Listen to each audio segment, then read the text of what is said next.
164. Sopir yang tampan. Ayunda tidak sekolah. Setelah sarapan pagi dia bisa bermalas-malasan sambil menonton drama Korea kesukaannya sambil ngemil. Bersantai begini ternyata enak juga, gumam Ayunda. Jelas enak dong, kan tidak perlu bantuin bunda nyapu dan ngepel, sela Indria yang kebetulan lewat. Hei, kan Ayunda sakit, nanti kalau sudah sembuh pasti Ayunda bantuin lagi, balas Ayunda nyengir. Ya, bunda tahu. Putri bunda kan anak yang sangat rajin dan tidak pemalas, timpal Indria sambil mengelus kepala putrinya.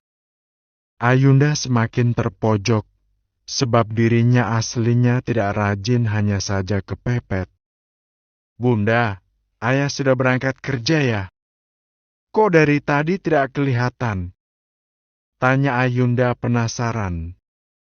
Ayahmu sedang menjemput sopir baru, dia santri dari pesantren.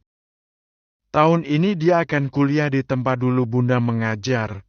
Padahal sama orang tuanya mau dibiayai, tapi dia tidak mau, malah pengen sambil kerja, jawab Indria sembari mengelap meja makan. Wah, berarti masih muda dong. Hebat sekali untuk biaya kuliah mau mandiri, ujar Ayunda. Ya, masih muda dan tampan. Bunda semalam sudah bertemu dengannya, anaknya sopan dan ramah. Bunda tidak ada pikiran untuk menjodohkan aku kan? Tuduh Ayunda curiga. Indria langsung tertawa, putrinya sangat lucu saat berterus terang begitu. Tenang saja, ayah dan bunda tidak akan menjodohkan kamu. Lagian lulus SMA saja belum, sekolah yang benar masalah jodoh sudah ada yang mengatur. Bujuk Indria masih belum bisa menahan geli. Ya siapa tahu ayah dan bunda punya pikiran itu. Soalnya Bang Arjun dan Kak Nala juga dijodohkan sejak kecil kan? Timpal Ayunda. Sepertinya suara mobil ayah. Buruan matikan laptopmu. Ayo kita sarapan, ucap Indria. Ayunda dengan langkah yang pelan segera berjalan ke meja makan dibantu tongkat. Luka yang lecet sudah tidak begitu sakit. Tetapi pergelangan kaki yang terkilir justru terasa berdenyut saat bergerak. Bisa tidak? Tanya Indria sambil memapah putrinya dari belakang. Bisa, bunda. Jawab Ayunda tak ingin merepotkan bundanya yang juga masih harus menyiapkan makanan di meja. Dan benar saja, tak lama setelah itu muncul Yongki beserta lelaki yang sudah tidak asing lagi. Assalamualaikum. Waalaikumsalam. Sayang, perkenalkan ini Gus Yusuf. Dia putra Pak Kiai. Karena ingin mandiri, dia mulai sekarang akan bekerja menjadi sopir pribadi kamu, ucap Yongki. Aku semalam sudah bertemu dengan Gus Yusuf. Dialah yang membantu aku saat terjepit di jembatan, jawab Ayunda. Ayunda, apa kamu sudah mulai baikan? Maaf semalam aku kelamaan saat mencari ayah bundamu. Karena memang sangat susah menemukan mereka, ucap Yusuf merasa sangat bersalah. Tidak apa-apa, lagian sekarang sudah baikan kok. Ayo kita sarapan dulu. Gus Yusuf, mulai sekarang anggap saja ini rumah kamu ya. Jangan sungkan-sungkan kalau makan bareng bersama kami. Kamu sudah kami anggap sebagai keluarga, sela Indria. Terima kasih banyak, Tante. Tapi saya mohon jangan panggil Gus, panggil nama saja, pinta Yusuf. Baiklah, kalau begitu bagaimana kalau Nak Yusuf? Sela Yongki. Itu lebih baik, jawab Yusuf. Jadi, kalau aku panggil kakak saja, makan? Timpal Ayunda. Iya, terima kasih banyak. Jawab Yusuf merasa lebih nyaman. Ayunda sama sekali tidak keberatan dengan kehadiran Yusuf. Apalagi lelaki itu sangat rajin. Sore hari membantu bundanya membersihkan rumah dan halaman. Ayunda tahu setelah ini kerjaan dia akan sedikit sebab sudah ada yang membantu. Kurasa Kak Yusuf akan lebih baik dari Bang Arjun. Batin Ayunda sangat senang. Malam harinya Helmi dan Caca beneran datang. Dia tak sabar segera memeluk sahabatnya itu. Karena makan malam sedang disiapkan, Ayunda mengajak tamunya mengobrol dulu di ruang tamu. Ayunda, lain kali kamu hati-hati ya. Jangan sampai melukai diri sendiri begini, ucap Caca cemas.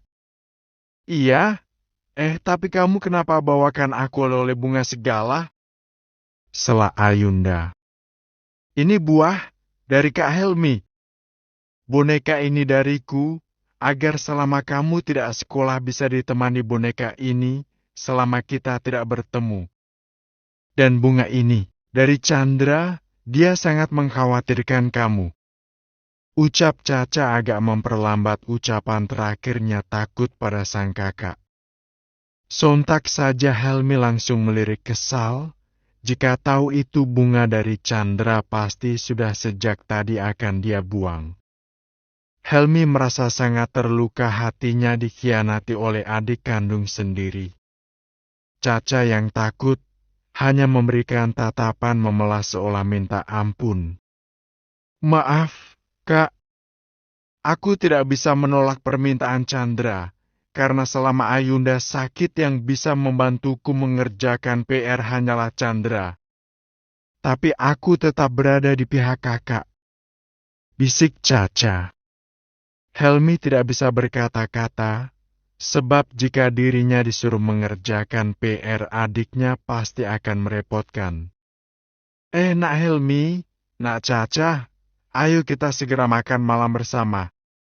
Ajak Indria yang tiba-tiba muncul. Helmi sangat semangat, akhirnya bisa dekat dengan keluarga Ayunda. Tetapi tiba-tiba lututnya terasa lemas sangat melihat ada pemuda yang duduk di meja makan. Apalagi pemuda itu tampak tampan dan alim. Kak Helmi, Caca, perkenalkan dia adalah Kak Yusuf. Mulai sekarang dia adalah sopirku. Ucap Ayunda yang menjawab rasa penasaran kedua kakak beradik itu. What? Pekik Caca kaget. Kenapa, Ca? Tanya Ayunda heran. Ganteng banget. Bisa-bisa nanti ada cerita Tuan Putri jatuh cinta dengan sopir tampan. Jawab Caca keceplosan. Semua tertawa mengira Caca tengah bercanda. Kecuali Helmi tentunya yang nafsu makannya langsung lenyap bersama semangatnya. Setelah itu makan malam berlangsung sepi, karena Helmi hanya diam, sedangkan Caca sedang pusing memikirkan nasib kakaknya. Karena sepertinya akan ada saingan baru yang dari tampang tidak kalah. Sedangkan kakaknya sudah kalah untuk urusan pendekatan. Sebab, setelah ini Ayunda akan lebih sering untuk bersama Pak sopir mudanya. Helmi yang biasanya ingin berlama-lama bersama Ayunda begitu selesai makan langsung pamitan pulang. Om, Tante, terima kasih atas makan malam yang sangat lezat ini. Saya mau pamit karena setelah ini masih ada pekerjaan. Ucap Helmi mencoba bersikap biasa. Iya. Om tahu kamu pasti sangat sibuk karena mengurus banyak perusahaan.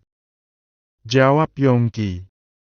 Caca sebelum pamit memeluk Ayunda terlebih dahulu, kemudian membisikkan sesuatu yang membuat Ayunda kaget. Ayunda, aku suka Yusuf pada pandangan pertama. Bisik Caca. Ah, serius? Jawab Ayunda kaget. Iya, tidak salah lagi. Aku titip dia jangan sampai dekat dengan gadis lain ya. Nanti sahabatmu ini bisa terluka. Tenang saja, jawab Ayunda seolah tak percaya.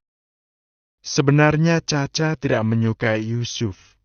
Hanya saja, karena dia tidak ingin membuat Ayunda jatuh cinta pada Yusuf. Dengan kebohongan ini, Ayunda pasti tidak akan berani menyukai sopir yang tampan itu demi persahabatan.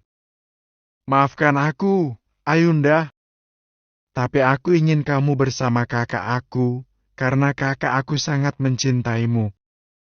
Batin Caca.